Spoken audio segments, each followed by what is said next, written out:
आप सभी को जय मसीह की। प्रभु यीशु मसीह के मधुर और मीठे नाम में आपको मेरा प्यार भरा नमस्कार। आशा करती हूँ कि आप सभी प्रभु यीशु मसीह में सुरक्षित पाए जाते होंगे। आइए हम एक छोटी सी प्रार्थना करें। धन्यवाद धन्यवाद धन्यवाद सर्वशक्तिमान दयालु पिता परमेश्वर प्रभु जी, हम आपके पवित्र चरणों में आते हैं प्रभु। धन्यवाद करते हैं प्रभु जी आज के वचन के लिए मेरे परमेश्वर पिता, जो कुछ भी प्रभु जी आपके वचन में से आज सीखते हैं प्रभु जी, वो परमेश्वर पिता हम में से हर एक के जीवन को आशीष से भरने वाला हो सके मेरे परमेश्वर पिता। ऐसी आप दया कीजिए प्रभु जी। प्यारे परमेश्वर पिता, जितने भाई बहने वीडियो को देखते हैं प्रभु जी, उनको सभी को आशीषित कीजिए मेरे परमेश्वर पिता। उनके परिवार को, उनके जीवन को अपने पिता परमेश्वर आशीष से आप भर दीजिए मेरे परमेश्वर पिता। धन्यवाद करती हूँ मेरे परमेश्वर पिता, अपने प्रार्थना सुना धन्यवाद के साथ हो यीशु के नाम से मांगती हूँ, आमीन। आज का मेरा वचन का टॉपिक है the one most important thing in your life. The one most important thing in your life. एक ऐसी डिजायर, एक ऐसी इच्छा जो आपके जीवन में बहुत ही बहुमूल्य है। मैं आपसे एक क्वेश्चन करना चाहूँगी कि यदि आपसे पूछा जाए कि आप परमेश्वर पिता से क्या मांगेंगे, what you ask to the Lord, क्या आप ऐसी इच्छा रखते हैं जिसे आप परमेश्वर के सामने रखेंगे, या परमेश्वर पिता जो कि अपने मांगने वालों को देने वाला परमेश्वर है, उससे आप क्या मांगेंगे? एक चीज आप मुझे बता दीजिए कि आप परमेश्वर पिता से क्या मांगना चाहते हैं। यदि आप सोचेंगे कि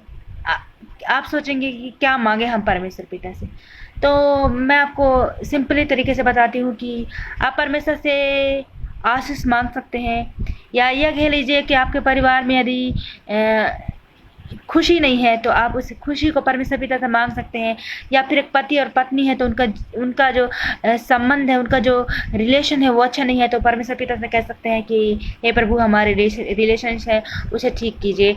या फिर जो स्त्री है जिनके पास बच्चा नहीं है तो वो परमेश्वर पिता से बच्चे की आशीष मांग सकते हैं, या फिर कार या बंगला, हर एक प्रकार की चीज़ें हम परमेश्वर पिता से मांग सकते हैं। जो हमारी ज़रूरत है, हम वो परमेश्वर पिता से मांग सकते हैं।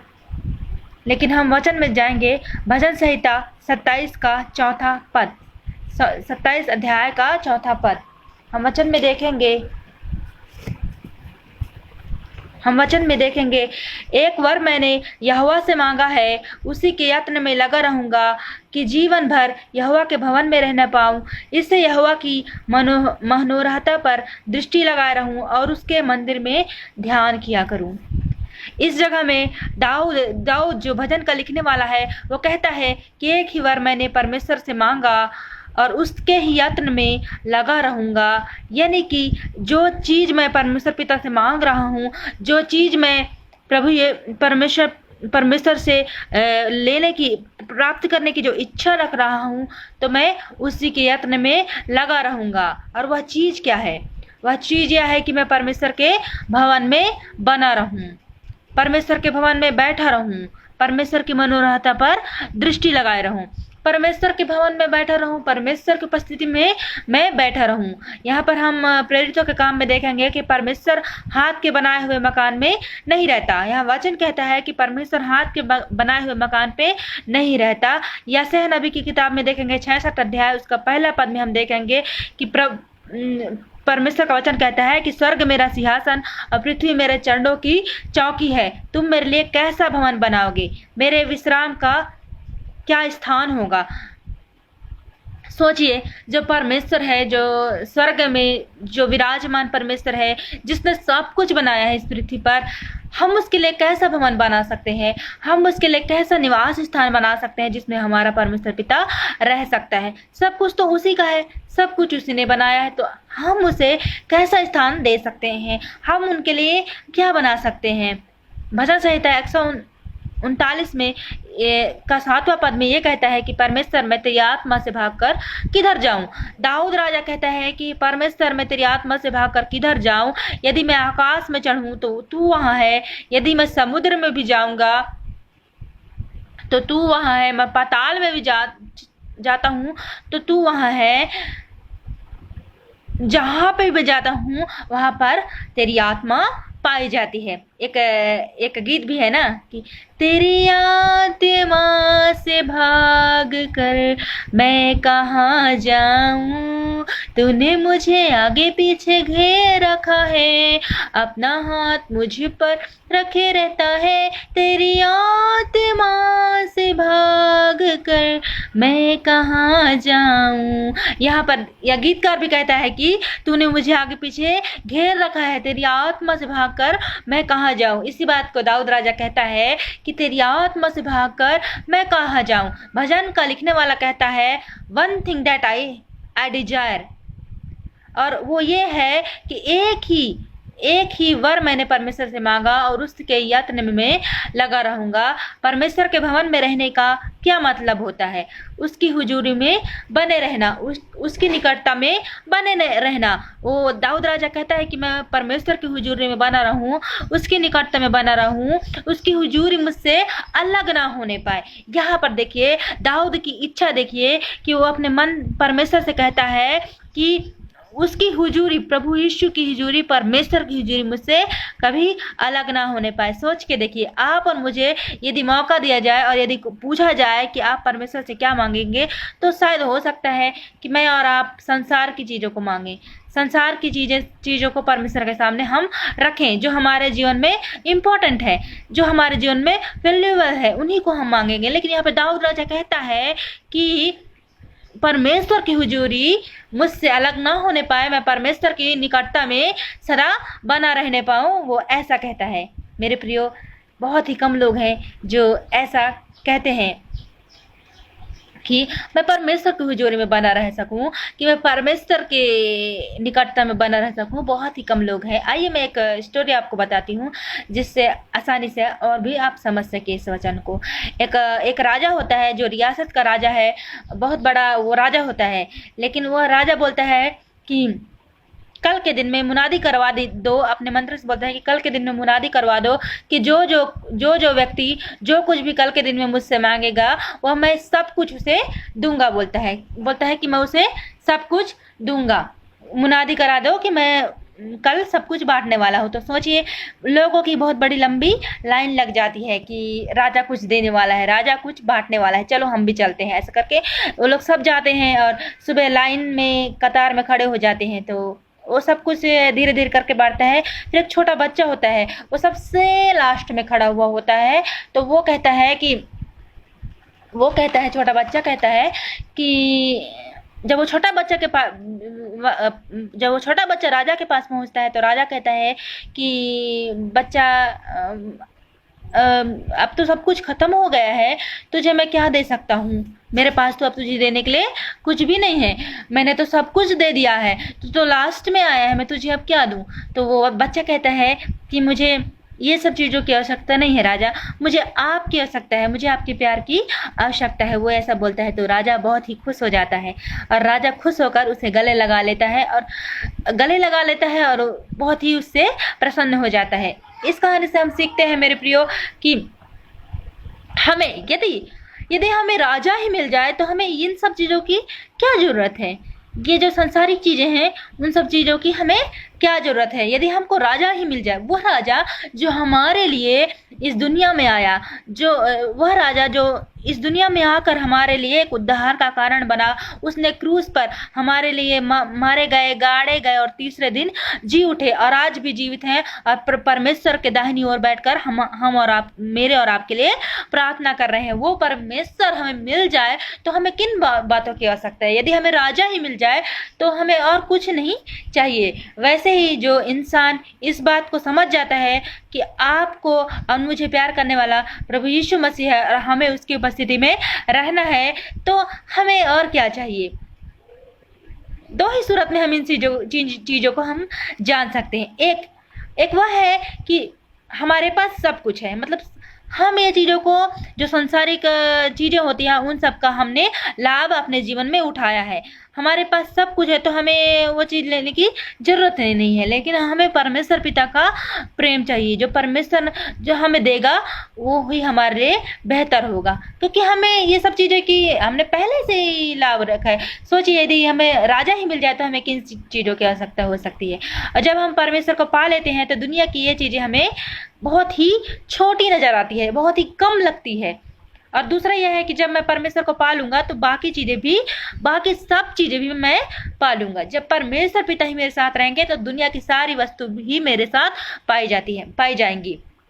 उसको हम देखेंगे मत्ती रचित सुसमाचार 6 अध्याय उसका 33 पद में ये कहता है कि परमेश्वर के राज और धर्म की खोज करो तो ये सब वस्तुएं भी तुम्हें मिल जाएगी। तो परमेश्वर का राज्य का खोज करना यानी कि स्वर्गीय बातों की खोज करना। यदि हम उन स्थानों पर ध्यान लगाते हैं, स्वर्गीय बातों पर हम यदि ध्यान लगाते हैं तो ये सब चीज़ें हमारे यदि हम देखेंगे तो बहुत ही छोटी नज़र आती है। कैसे बने रह सकते हैं हम परमेश्वर की उपस्थिति में? अभी एक क्वेश्चन उठता है, एक प्रश्न उठता है कि हम परमेश्वर की उपस्थिति में कैसे बने रह सकते हैं। यदि हमारे किचन में गंदा सा यदि हमारे मैं एक उदाहरण देकर समझाना चाहती हूँ कि यदि हमारे किचन में एक डस्टबिन है और उसमें कूड़ा करकट भरा हुआ है, जैसे कि हमारे बहुत दिन का पड़ा हुआ है, तो वो क्या करेगा? वो तो बदबू मारेगा। उसमें तो उसमें बहुत ही बेकार सा उसमें बदबू आएगा।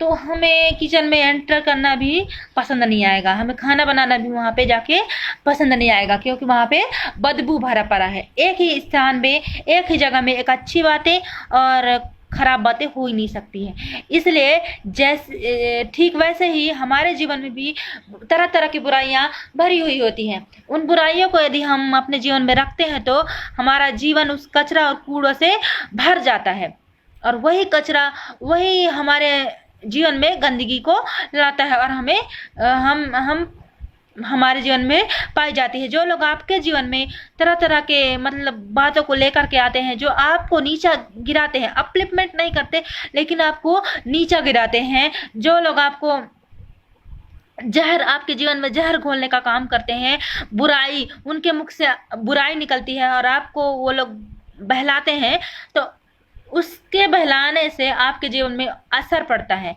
आपका भी मतलब नेचर वैसा ही होने लगता है, मीन्स डगमगाने लगता है कि और जब वो आप लोग को बहलाते हैं, जो आप लोग को वो जहर उगलते हैं, तो उन लोगों से आपको और मुझे दूर रहने की आवश्यकता है। यदि हम उन लोगों से दूर रहते हैं तो हमें परमेश्वर आशीषित करते हैं, कहते हैं, क्योंकि परमेश्वर है जो है, यदि हम उन गलतियों को बार बार वो लोग हमारे जीवन से निकालेंगे और हम उसको देखेंगे और वो हमारे जीवन में जहर उगलेंगे तो हमारा भी बर्ताव वैसा ही हो जाएगा। स्वाभाविक है, क्योंकि वचन भी कहता है कि बुरी संगति अच्छे चरित्र को बिगाड़ देती है। तो उसी रीति से हमें उन लोगों से दूर रहने की आवश्यकता है। परमेश्वर कहते हैं अपना बोझ मुझ में डाल दो। हम किसी भी प्रकार की टेंशन लेने की जरूरत नहीं है, क्योंकि प्रभु यीशु मसीह खुद कहते हैं कि अपना बोझ मुझ पर डाल दे, क्योंकि मुझे तेरा ध्यान है। हमें परमेश्वर की उपस्थिति में बने रहने की जरूरत है, परमेश्वर की आशीष को प्राप्त करने की जरूरत है, परमेश्वर की भवन की खोज में लगे रहने की हमें जरूरत है। आज हम देखेंगे कि यदि हम परमेश्वर के भवन की खोज में हैं तो हम परमेश्वर की उन आशीषों को भी पाएंगे जो कि हम इस दुनिया में चाहते हैं कि हमें मिले। यदि हम उन बुराइयों को छोड़कर प्रभु से माफी मांगते हैं तो परमेश्वर हमें आशीष करते हैं। दाऊद की तरह ही परमेश्वर की उपस्थिति में बने रहने की एक इच्छा रखनी चाहिए मेरे प्रियो। जिस रीति से दाऊद कहता है कि मैं एक ही बार मैंने परमेश्वर से मांगा और उसके ही यत्न में लगा रहूंगा कि मैं परमेश्वर के भवन में रहने पाऊं और परमेश्वर की मनोरथा पर ध्यान किया करूं। मेरे प्रियो, आज मैं और आप, हमें जरूरत है कि उस परमेश्वर की, जो महान परमेश्वर है, उस महान परमेश्वर की उपस्थिति में हमें बने रहने की जरूरत है। आज हमें उन्हें ढूंढने की जरूरत है। आज हम उनके लिए कैसा स्थान बना रहे हैं? वचन भी कहता है कि क्या तुम नहीं जानते कि तुम परमेश्वर का मंदिर हो? यदि हम परमेश्वर का मंदिर है, तो यदि हमारे अंदर परमेश्वर का आत्मा रहता है, तो वो निवास करते हैं, तो हमें ये गंदगी अपने जीवन से निकालनी होगी, ये कूड़ा करकट हमें अपने जीवन से निकालना होगा। यदि ऐसा नहीं होगा तो परमेश्वर पिता हमारे जीवन में निवास नहीं कर पाएंगे। यदि हम उनको निकालते हैं तो परमेश्वर पिता हमारे अंदर में रहते हैं। We are a carrier of his presence, हम उसकी उपस्थिति को रखने वाले हैं मेरे प्रियो। आप और मैं उसकी उपस्थिति में चलने वाले, उसकी उपस्थिति को रखने वाले, उसकी उपस्थिति में निरंतर बने रहने वाले लोग हैं। तो हमें चाहिए कि उस परमेश्वर की उपस्थिति की ओर अपने ध्यान को लगाना है, उस पर अपना ध्यान केंद्रित करना है और उसके भवन की निरंतर हमें खोज करना है मेरे प्रियो। हाँ मेरे प्रियो, यही हमें करना है, दाऊद की तरह हमें ऐसे ही करना है, क्योंकि परमेश्वर का वचन भी हमें यही बताता है कि हम उसकी राज और धर्म की खोज करेंगे तो ये सारी वस्तुएं भी हमें मिल जाएंगी, ये सारी वस्तुएं भी हमें मिल जाएंगी। मैं एक और स्टोरी बताना चाहती हूँ। एक बुजुर्ग पुरुष होते हैं, वो बहुत ही ज़्यादा तकलीफ में होते हैं, बहुत ही ज़्यादा गंभीर अवस्था में वो हॉस्पिटल में भर्ती होते हैं। तो उनको डॉक्टर कहते हैं कि उनको वेंटिलेटर में रखना होगा।